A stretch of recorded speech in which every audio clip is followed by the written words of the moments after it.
So before we begin, I just want to give my thanks to God, Spirit, the universe, all my ancestors, my spirit team, my angels, also my spirit guides who are helping me knowingly, unknowingly, and all the members of my soul tribe.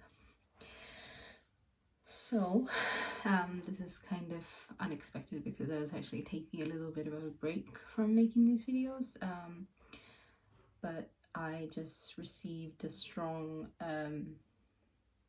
download that I need to, there are actually people waiting for me to share my story, and I've been kind of trying to heal, because what happens when I'm in pain, I shut down, I shut off emotionally, which means that I kind of don't want to think about it, don't want to think about my pain. I just need to detach emotionally, and that's understandable for a while, but then you do need to pick yourself up and keep going, because that's part of the healing, right? And for that, you actually need to face what it is that hurts you.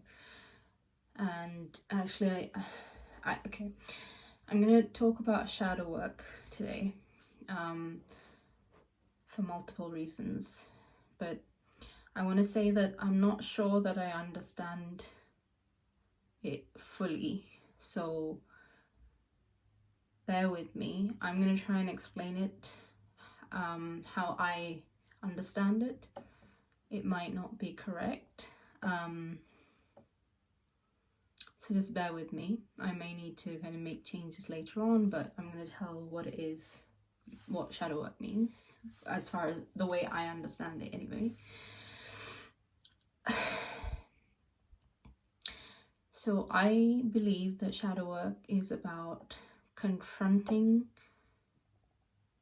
the parts of you that you feel ashamed of. And for me, I gained some clarity about this in a very, very strange way, because like I said, I took a break because I just needed some time to only focus on myself and I wasn't in a position where I can help anyone else. And when I'm in that position, then what I need to do is completely focus on myself, on self-care. And this is actually part of reparenting yourself, where, like, in case you don't know, I was forced to be I was basically the parent to my entire family, which is really sad, not only to my two siblings who are much older than me, but also to my parents. I was actually parenting my parents. So, and because all of my family were narcissists, what it meant that I always put my needs last, absolutely last. Like, for me, it was all about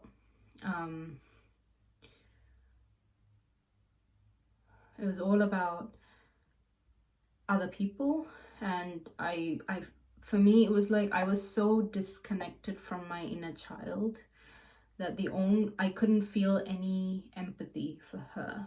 I could only feel empathy for other people's pain, other people's inner childs that were wounded, and I poured into other people, and I hoped that they would pour into me. But what's been happening in my life so far is that I pour into other people, and they take my energy, they like the way I make them feel, and they drain my energy in that way.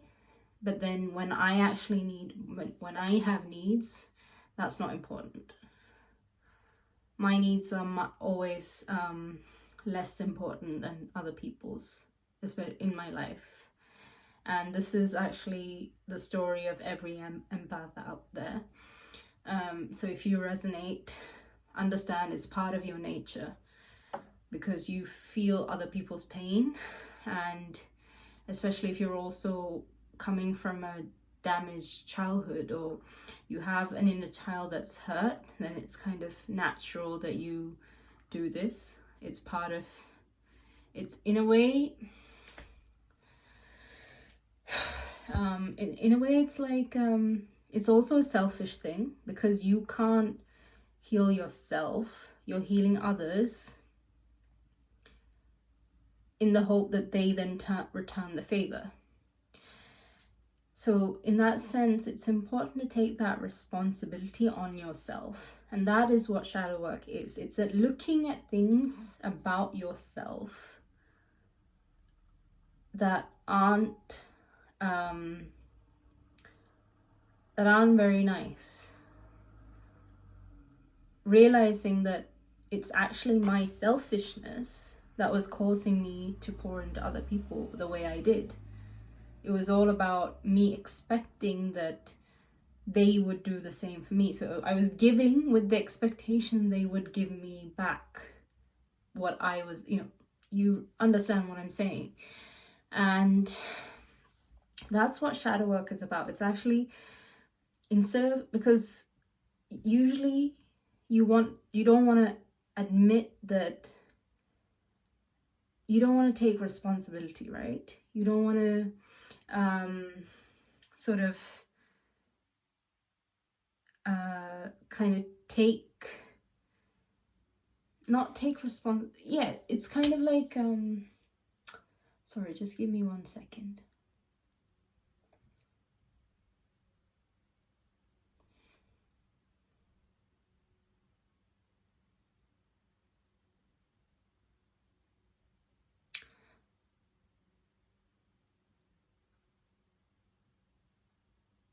Yeah, so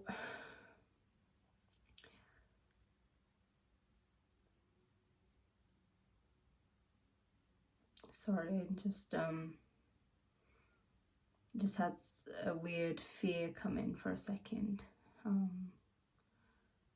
because I thought I saw something in the reflection of the TV, and it kind of triggered me a little bit, because it made me feel like there was someone else in the room, but it's just an illusion, so I just need to work through that. All right, I'm good now. All right, so what I was saying is, shadow work is actually about facing that part of yourself that you don't want to admit, that your ego won't want you to admit exists, because it's accepting your part in this problem, or your contribution to a situation that caused you pain. Because usually when you get hurt, you want to blame someone else. Like if it's a relationship that broke down, for example, you just want to blame the other person and say it's because they were this and this, without looking at yourself and seeing what made me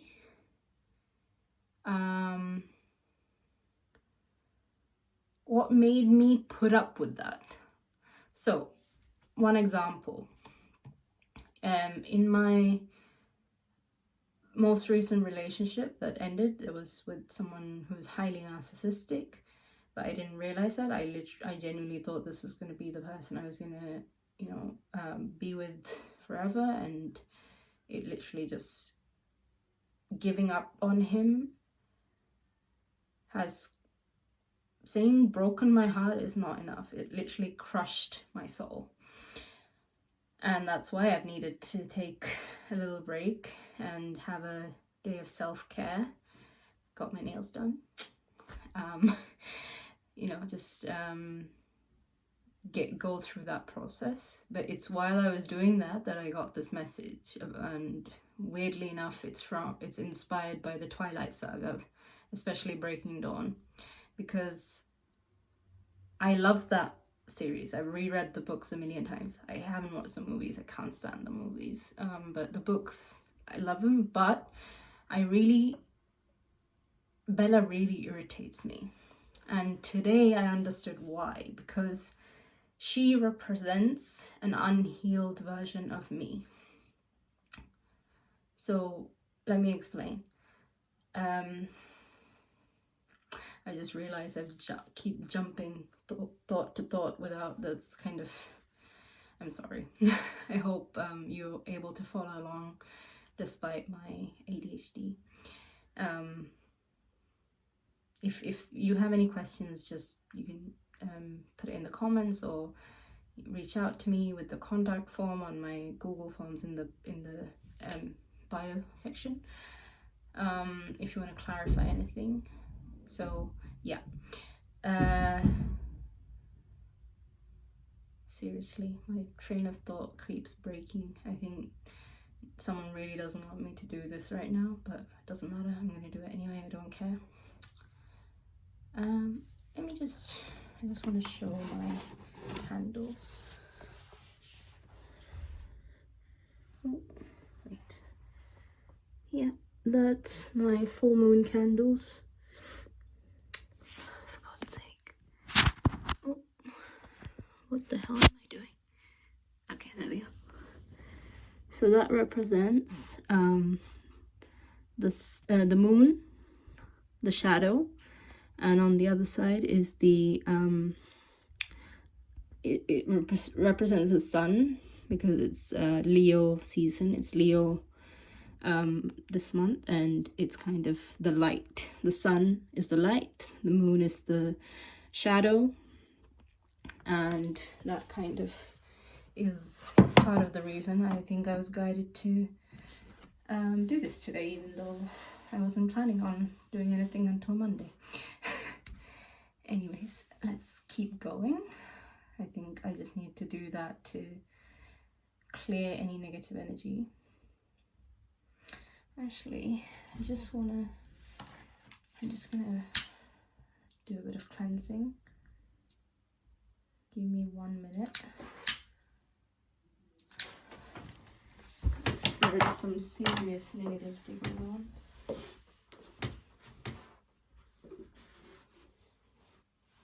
Sorry about the mess.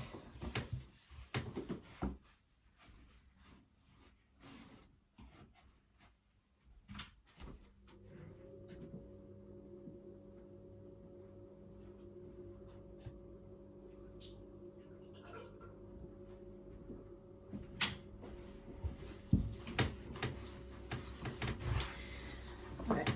Hopefully that will help.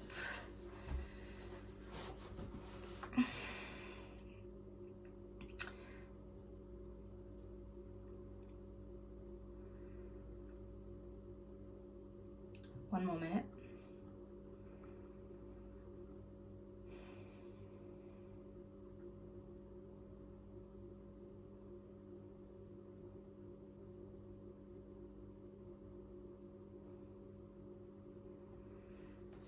All right, just cast out any negative spirits that were hang around and send them back to center, because they're not welcome here. This is my very private space, and no negative spirits are welcome here. So get the F out.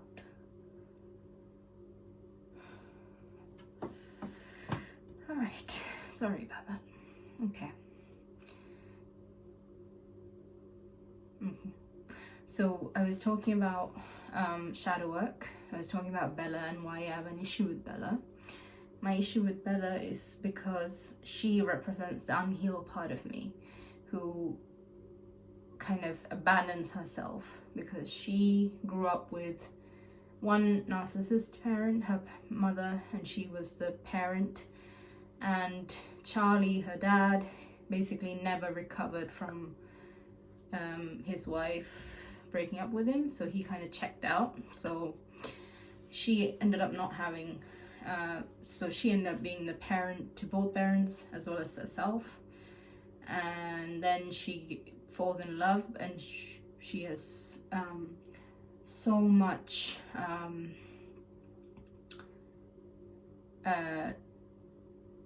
so many insecurities about not being worthy of love, because she felt like growing up that she was a burden to her mother, who kind of, you know, made her feel like she was an unwanted child, and she felt like she had to earn a place. All of that resonates a lot with my story. And she felt like when she fell in love with Edward, she literally didn't believe why he would want her. And when he leaves her in the second book, she is destroyed. And that's because she lacks self-love. And in Breaking Dawn, when she finally becomes a vampire, is really the only time that I like her in the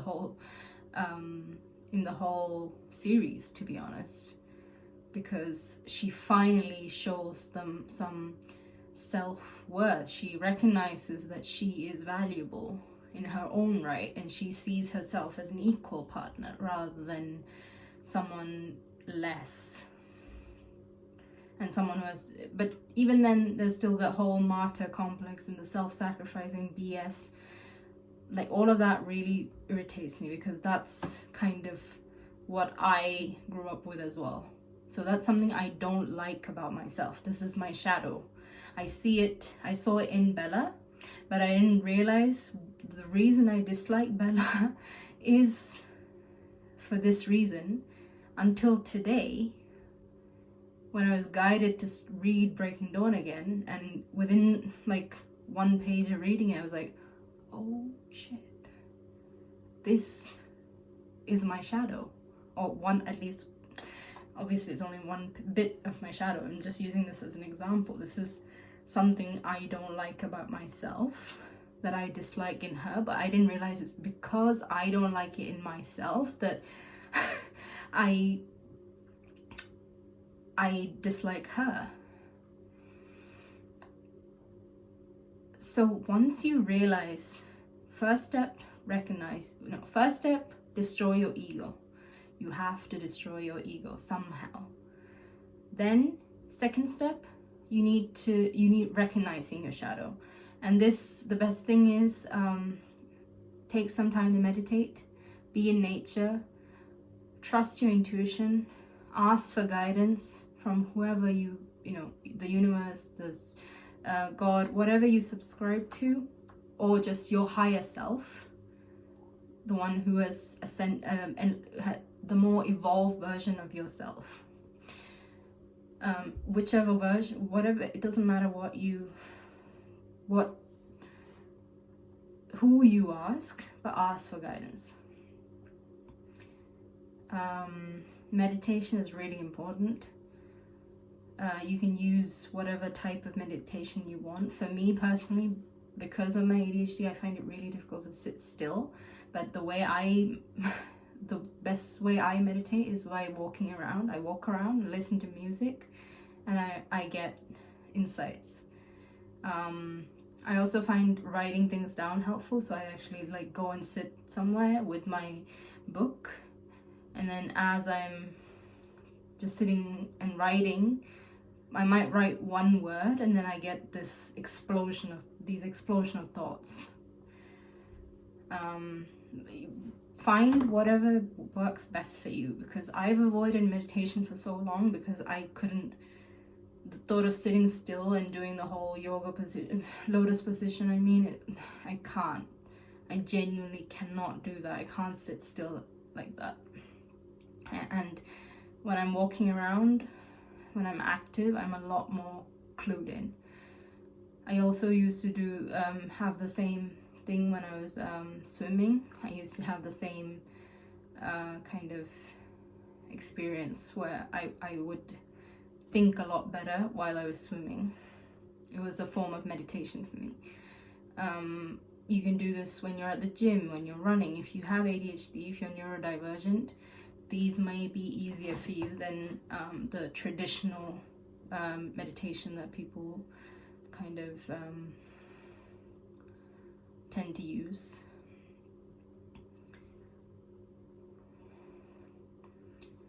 Banishing that spirit really helped. You can see the difference, right? Me before and after. There was something here.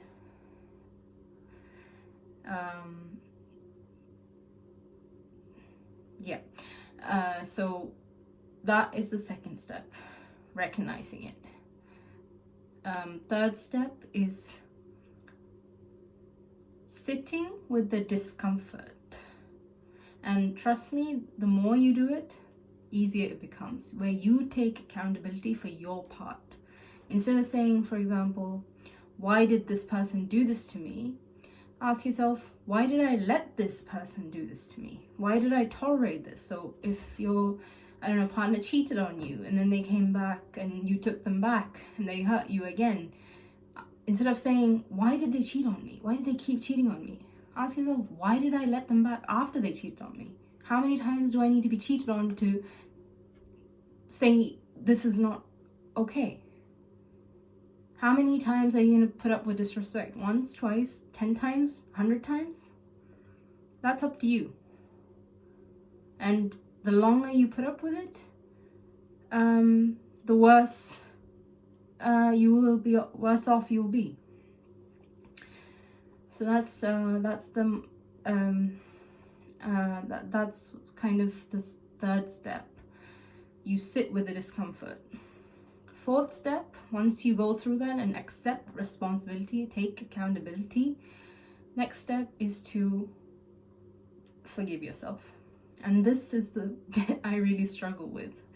I really struggle with this. So I assume that you're going to be struggling with it too. And it might not happen quickly, because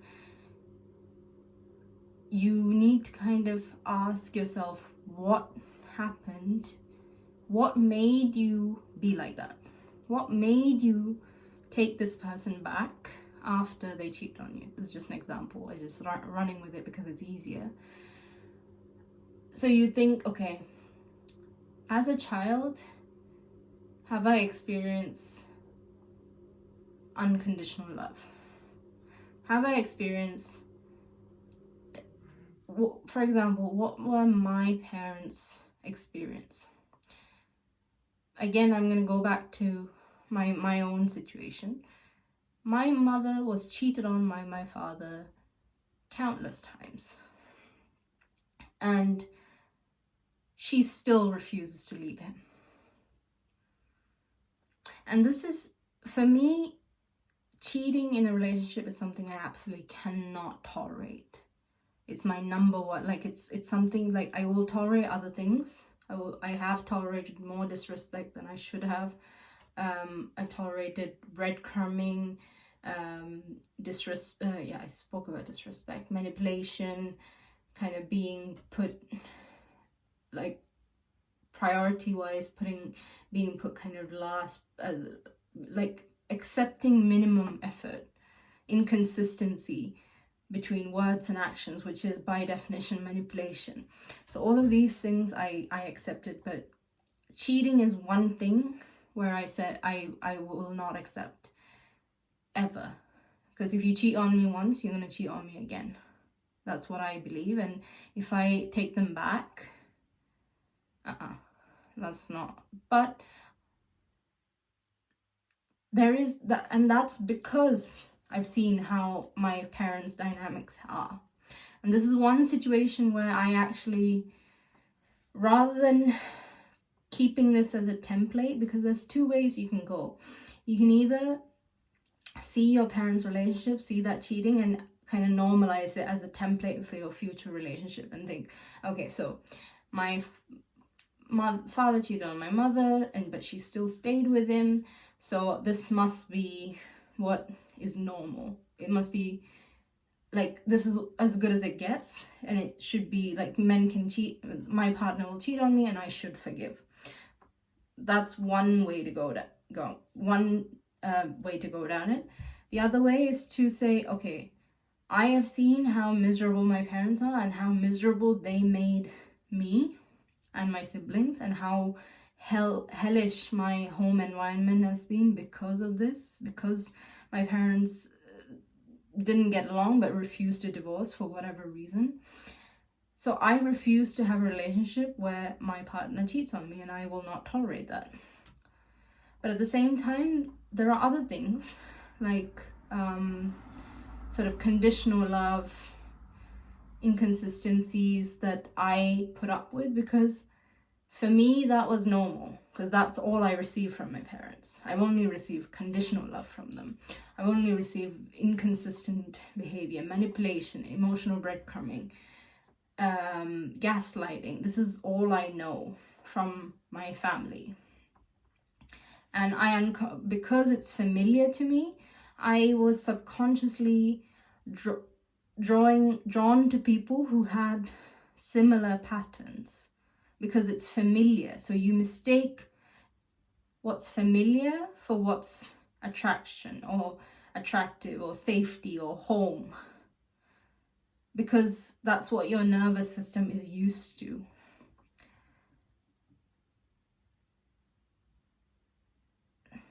All right, let's go back to forgiveness. Forgiveness is to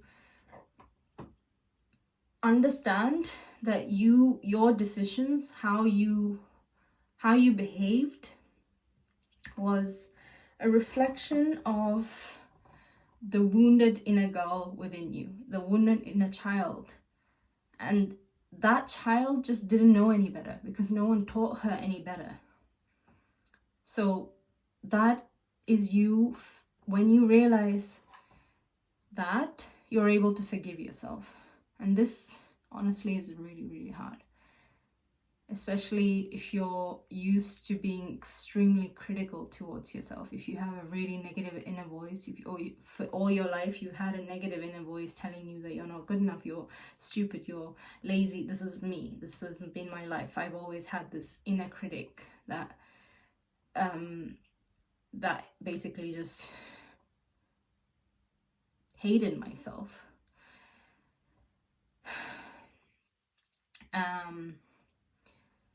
So you need to kind of forgive that and forgive yourself and accept that those actions were because of a wounded inner child. The next step is integrating the shadow aspect. And this, I've struggled with what this means. It could mean a couple of different things, but in this scenario, I'm literally getting this now, that what I understand is integrating it is reparenting your inner child. That means giving your inner child the love, the unconditional love, affection, validation, support, security, stability that they have craved since they were born, since they were aware. For me, this was sort of, the last memory I have is, the earliest memory I have is when I was 5 years old. So since then, so now I see, if you see yourself as a mother or the father of your inner child, and learn to give that inner child the love that you've needed, they've needed all their life, then the forgiveness part really just speeds up, because now it's about protecting your child. I don't know if this makes sense. This is how I healed my inner child. My inner child is very happy now, and it knows that I won't abandon her for any relationship. And for me, it's really helpful to think of my inner child as a different person or a different entity that's within me, because it just gets me out of that loop of being self-critical or feeling like I should be my last priority. So the ego I becomes the parent of the inner child, who's a child. She's just 5 years old. You see what I'm saying? That kind of really helps to really helps to give yourself that love. And it will also help in your future when you have your own children, because the worst thing about not doing the shadow work is that if you don't do it, what will happen is you will end up repeating the same cycles of abuse with your child, and your child will be treated the way you were treated by your parents. And that's how the generational curse is kind of, you know, kept going. Yeah, so I think I'm gonna leave it there. It's been like half an hour and I'm kind of finished what I wanted to say. I'm sorry about all the interruptions but there was some serious negativity, some kind of entity here that was seriously interfering with my thoughts and kind of making me very jumpy and unable to complete my thought process, because I think you saw how that change happened from before I did the cleansing and told the spirit to get the fuck out. Sorry. And now after that my flow really improved, so there was something here. I actually like saw it. Anyways, if you have questions, if you want any advice, or if you want a tarot reading, if you want any spiritual spell work done for you, check the link, the Google form in my bio, in the info section, whatever, I don't know what it's called, and fill it out. If you are not able to like afford the prices, don't worry, reach out to me anyway, fill in the form anyway, and we'll figure out a barter system, okay? Because there are things that I need to get done and I would appreciate the help, and we can just help each other out. All right, really hope this helps. I will continue doing the posts on a regular basis. I will continue with this. If you have something specific that you would like me to cover in a video, put it in the comments. I will do my best. All right, take care. Stay safe. Protect your energy.